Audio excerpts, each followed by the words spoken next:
Hello everyone. Rajdher, कोलधेर आणि इंद्राईचा हा दुसरा पार्ट आहे. तो पहिल्या पार्टमध्ये आपण जस्ट एक पाहिलं की सातमाळ डोंगर रांग म्हणजे काय, ती कुठून आहे, कशी पसरली आहे, त्यात कुठले कुठले किल्ले आहेत, आणि नाशिकच्या उत्तरेला आम्ही हा ट्रेक केला तेव्हा काय काय प्लॅनिंग केलं होतं हे थोडक्यात एक लास्ट पार्टमध्ये पाहिलं. रिवाईज करायचं तर आम्ही जानेवारी 7, 8, 9 जानेवारी 2022ला हा ट्रेक केला होता. पुण्यातनं आम्ही 7 तारखेला रात्री निघालो आणि सकाळी राजधेरवाडी गाठलं होतं आणि वाटाड्या आम्हाला मिळाला होता. तर पहिल्यांदा आम्ही राजधेरवाडीतून कोळधेरपर्यंत गेलो. कोळधेरवरून आम्ही राजधेरकडे आता निघणार होतो आणि मग आम्हाला राजधेरवाडीत रात्री मुक्कामाला जायचं होतं. ट्रेक क्षितिज किंवा बाकीच्या काही ब्लॉग्सवरनं असा अंदाज होता की साधारण एक 10 ते 12 तास रेंज ट्रेकला लागतात. सो असा एक अंदाज होता. जर का हे पाहिलं, इथे राजधेरवाडी आहे. आम्ही कडनं निघून इथे थोडासा एक डोंगराला वळसा घालून कोळधेरकडे गेलो होतो आणि कोळधेर बराच उंचीवर आहे. तसा कोळधेरचं मुख्य आकर्षण हे त्याची गुहाच होतं आमच्यासाठी. सो आपण जर का हा फोटो पाहिला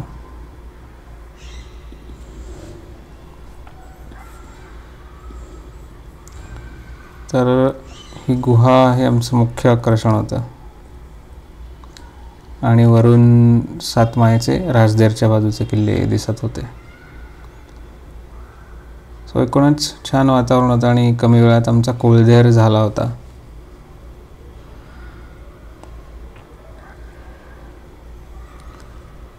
आणि आता आम्ही राजधेरच्या दिशेने जात होतो. एकूणच जर सातमाळेचा टेरेन जर पाहिला ना, तर आपल्या इथे कसे किल्ले डोंगररांगा ह्या जवळजवळ आहेत आणि घनदाट झाडी खूप आहेत. त्या उलट सातमाळेमध्ये जे किल्ले आहेत ते लांब लांब पसरले आहेत. उंच डोंगर आहेत, अजस्त्र डोंगर आहेत ते, आणि लांब मोठे मोठे टेरेन्स दिसतात. झाडं अशी गर्द झाडी अशी फारशी दिसत नाही, पण पसरलेली दिसते. सो ते टेरेन्स इंटरेस्टिंग दिसतात एकदम, लँडस्केप्स. आता आमचा प्लॅन होता पुढे राजधेरकडे जाण्याचा.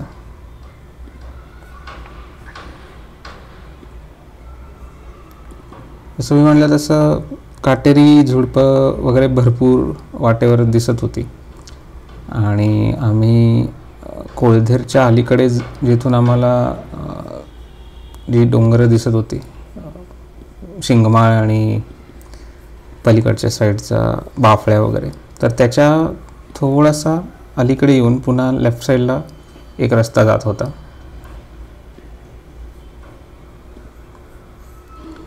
आणि थोड्या वेळ चालल्यानंतर आम्हाला हा अशा प्रकारे मध्ये एक डोंगर हा इथला आणि त्याच्या पलीकडे राजधेरचं कातळ दिसत होतं.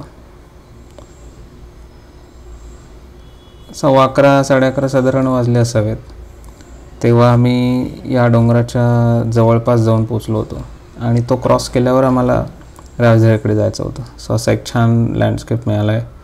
उजवीकडे रोहित, ते मध्ये सारंग आणि आमचे वाटाडे जे होते. सुशांत माझ्यासोबतच होता. हा एक पॅनोरामा छान मिळाला होता. मध्ये हा डोंगर, लेफ्ट साईडला सगळे इंद्राईच्या पुढची बाजू आणि उजवीकडे राजधेर.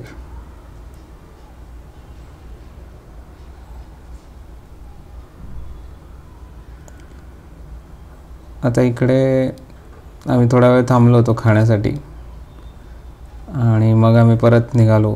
जो डोंगर आहे, मग अशी जी टेकडी दिसते त्याच्या पायथ्याला एक थोडंसं एक देवस्थान असल्यासारखं जागा होती.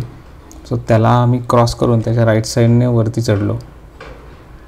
हे बघा इकडे. आणि हे टेकाड क्रॉस केल्यानंतर मग राजधेरचा जी रीज जॉईन झाली कोळधेरला, त्याला आम्ही जाऊन पोचणार होतो. सो हा एक छोटासा व्हिडिओ आहे. परिसर एकदम शांत आणि छान आहे तिथला.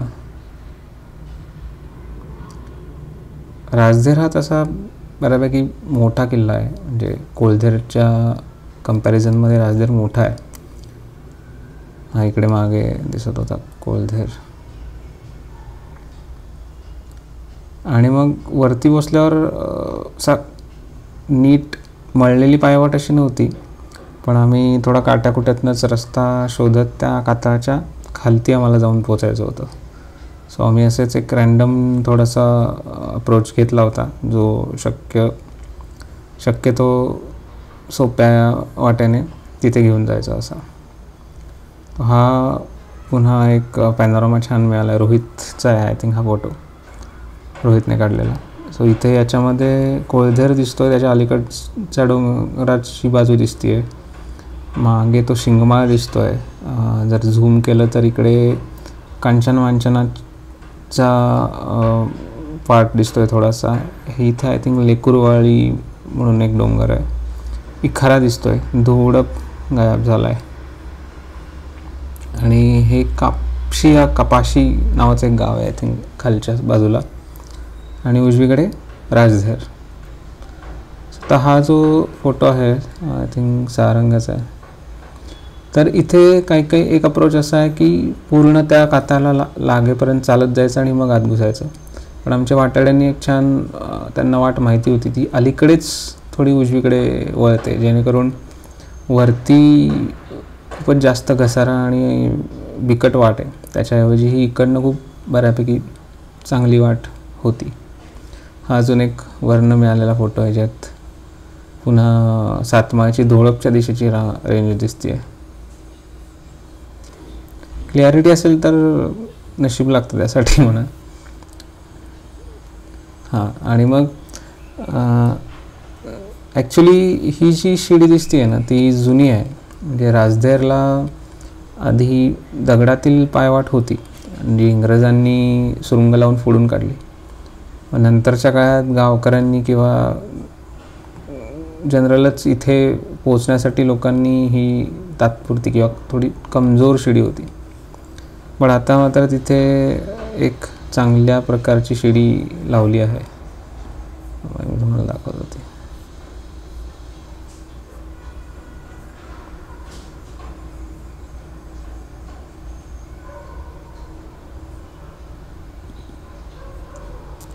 ही अशी एकदम व्यवस्थित भक्कम शिडी आता लावली आहे. या शिडीपर्यंत पोचायचा रस्ता तसा काट्याकुट्यातूनच होता. अगदी रँडमली आम्ही घुसलो होतो. थोडे 2 ग्रुप केले, मी, सुशांत आणि रोहित, सारंग आणि वाटाड्या असे वेगवेगळ्या दिशेने गेलो होतो. बट अल्टिमेटली आम्हाला कुठे पोचायचं दिसत होतं, त्यामुळे आम्ही एक 10-15 मिनटात तिकडे पोचलो सुद्धा होतो. साधारण 1:30 वाजता आम्ही या जिन्यांपाशी होतो. इथे जिथे पायऱ्या हा जिना जिथे संपतो तिथेच उजव्या हाताला ही अशी दगडांची रचना आहे, जी वाट पाताळात कोरलेल्या पायऱ्या आपण म्हणतो ती. आणि त्याच्या जस्ट अलीकडे हे दरवाजाचे अवशेष दिसतात डाव्या हाताला. म्हणजे हा पूर्वी दरवाजा होता हे इथे प्रकर्षाने जाणवतं. हा एक खूप सुंदर फोटो तिथे मिळाला. थोडंसं पुढे गेल्यावर त्याची भिंत सुद्धा काही ठिकाणी दिसते. हा एक स्नॅप बघा, म्हणजे इथनं पूर्ण अंदाज येईल. इथे या दिशेला शिडी आहे आणि इथे दरवाजाचे अवशेष आहेत आणि या कातळातून ती वाट वरती आली आहे. सो असं एक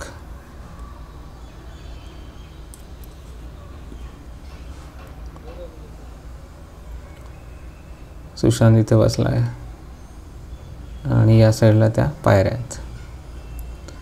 थोडंसं वरती गेल्यावरच डाव्या त्याला देवड्यासारखं एक रचना दिसते, ज्याच्यात हे कोरीव काम केलेलं होतं. आणि त्याच्यातून हा पलीकडचा इंद्राईचा फोटो मिळाला आहे.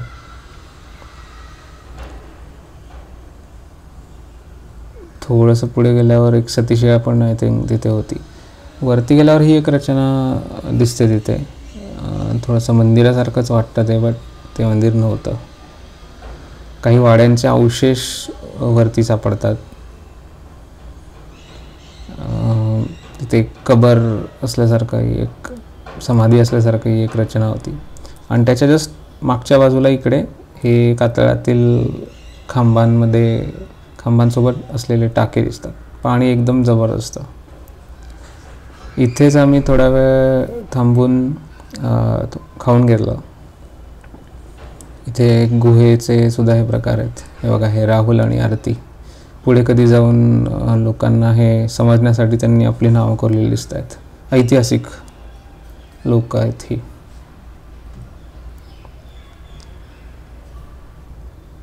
जिथे आम्ही बसलो होतो टाक्यांच्या इथे, तिथून वरती गेल्यावरती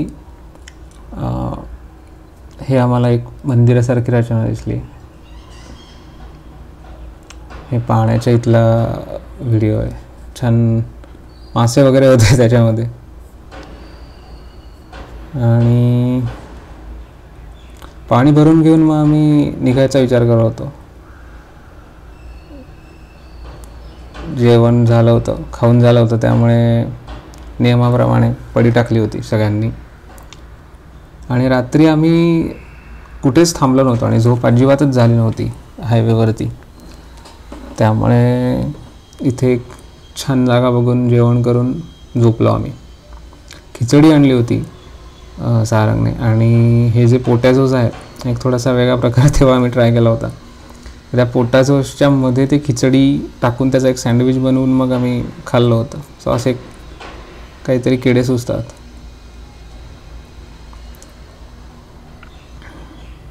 यावेळी कॅमेरा घेतला होता मी. थोडंसं वरती फेरफटका मारल्यावर हे पायऱ्यांचे अवशेष वगैरे दिसतात. आणि एकदम वरती गेल्यावर पलीकडच्या बाजूला हे छान मोठा तलाव दिसतो. सो पाण्याच्या बाबतीत राजदेर खूपच समृद्ध आहे. हा एक पाण्याचा स्रोत आहे. बाकी जिथून आम्ही वरती आलो तिथे काही सुकलेली पाण्याची टाकी होती. आणि जे आम्ही पिलं पाणी ते सुद्धा प्रचंड सुमधुर पाणी होतं. जेव्हा खालती येताना आम्हाला अजून एक ही रचना थोडीशी दिसली की मागच्या बाजूला टाके आहेत आणि पुढच्या बाजूला ह्या कमानीसारख्या रचना होत्या. त्या कमानीच्या रचना थोड्या नंतरच्या काळातील वाटत होत्या.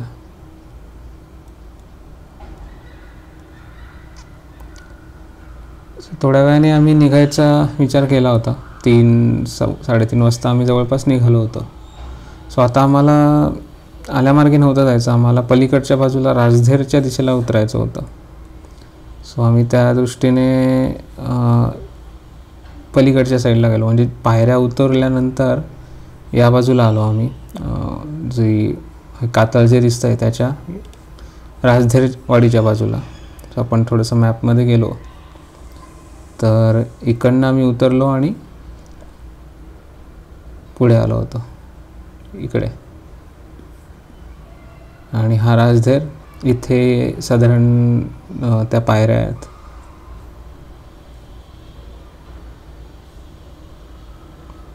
आणि इकडनं मग उतरायचं होतं. असं आपण जर का सेकंड मॅप बघितला, हा राजधेरपासून राजधेरवाडीचा ट्रॅक आहे. सो इथे हे ते पाण्याचं टाका एकदम मस्त दिसतंय. आणि इकडनं उतरून येतानाची वाट तशी एकदमच इझी होती.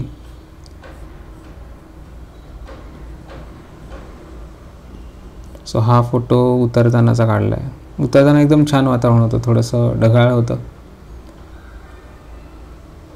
इथे हा फोटो बघा, म्हणजे इथे चांदवड मध्ये तो 3.5 रोडगा असं एक विचित्र नाव असतात. म्हणजे काही काही वेळास डोंगरांची 3.5 रोडगा हे काय डोंगराला किंवा जागेला ठेवण्यासारखं नाव नाही आहे, बट अशी भरपूर नावं सह्याद्रीत सापडतात. 3.5 रोडगा. आणि हा इथे इंद्राई. या फ्रेममध्ये तर सगळे झालेत. म्हणजे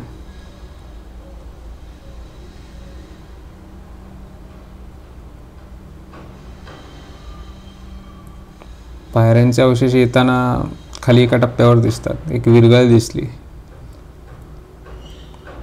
आणि असं छान चमत्कारिक वातावरण झालं होतं. हे आमचे वाटाड्या होते.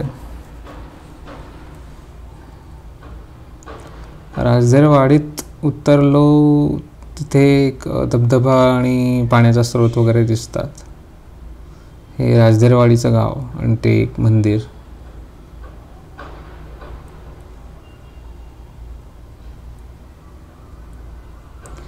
हे हनुमान मंदिर होतं आणि इथे आमचा मुक्काम होता. तर गावातील जे ज्यांच्याकडे आम्ही जेवणासाठी विचारलं होतं त्यांच्याकडेच आम्ही चावी मागितली. तर त्यांच्याकडे चावी होती ती रादर. आणि मग रात्री इथे झोपायच्या वेळेने आम्ही हालचाल केली. साधारण एक 8-8:15 वाजता आम्ही त्यांच्याकडे जेवलो. भरपूर जेवलो आम्ही, कारण दिवसभर जेवण झालं नव्हतं फारसं असं. जेवण करून आम्ही इथे पत्ते खेळत बसलो होतो. त्यांचं जेवण तयार होईपर्यंत पण आम्ही त्यांच्याच वरांड्यात उनो खेळत होतो आणि मग जेवण झाल्यावर इथे येऊन पत्ते खेळत होतो. सो हा एक ट्रेकचा रिच्युअल असतो की इतर वेळी कधी पत्ते खेळणं होत नाही, पण ट्रेकला गेल्यावर मग अचानक तुम्हाला आठवतं की अरे हा गेम तुला माहिती आहे का, तो गेम माहिती आहे का. रोहित, सारंग, सुशांत त्यांचे एक गेम घेत होते आणि मग आम्ही खेळत होतो. साधारण एक 9:30-10 आम्ही खेळत होतो आणि अचानक पत्रे वाजायला लागले. तर मी म्हणलं अरे बाहेर पाऊस पडतोय वाटतं. सारंग म्हणलं अरे तुला फेडी वगैरे लागले का, पण जानेवारी महिना आहे, दिवसभर काही चिन्ह नाहीत पावसाची आणि अचानक पाऊस कुठून आला. तर आम्ही बाहेर जाऊन पाहिलं तर खरंच एकदम रपारप ऑगस्टसारखा पाऊस पडत होता. तर ते खूपच शॉकिंग होतं, कारण आम्ही एक्सपेक्ट नव्हतं केलं की एवढा पाऊस पडेल. आणि आम्ही जेवण होईपर्यंत काहीच लक्षणं नव्हती पावसाची. आज जेव्हा आम्ही खेळत होतो तेव्हा जबरदस्त पाऊस पडायला लागला होता. तर आम्हाला हसायला आलं, कारण आमच्या डोक्यात काय होतं की जर आपला ट्रेक लवकर झालाच आहे तर इंद्राईला जाऊ, इंद्राई चढून इंद्राईवर छान रात्रीचा मुक्काम करू. सो असा आमचा एक प्लॅन होता. बट नशिबाने आम्ही तो कॅन्सल केला, आणि कारण सुशांत म्हणला होता की पुढच्याच दिवशी करू आपण इंद्राई. आणि जर का मी इंद्राईचा प्लॅन केला असता तर नक्कीच पावसाने आम्हाला गाठलं असतं. सो हे खूप विचित्र होतं. आणि दुसऱ्या दिवशी आता इंद्राई होईल का नाही पावसामुळे ही आम्हाला शंका होती, कारण आमच्याकडे पावसाचं काहीच आणलेलं नव्हतं. आता इंद्राई वाट आमची बघत होता. थँक्यू.